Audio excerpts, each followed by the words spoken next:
Kemegahan bangunan baru Pasar Seni Sukawati ternyata belum menjadi jaminan keramaian bagi para pedagang.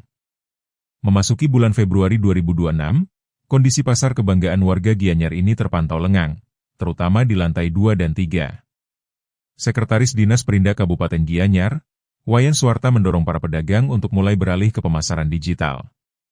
Mengingat ketatnya persaingan pusat oleh-oleh di Bali, kreativitas dalam promosi menjadi kunci utama.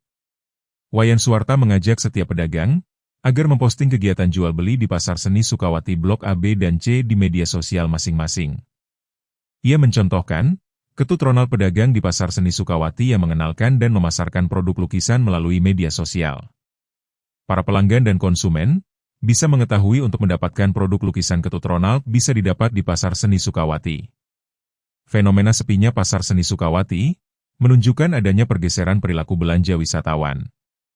Integrasi promosi digital bukan lagi pilihan, melainkan kewajiban bagi pedagang konvensional jika ingin bertahan di era modern.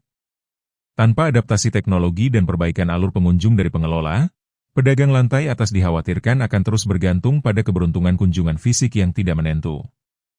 Wirnaya, Bali Post.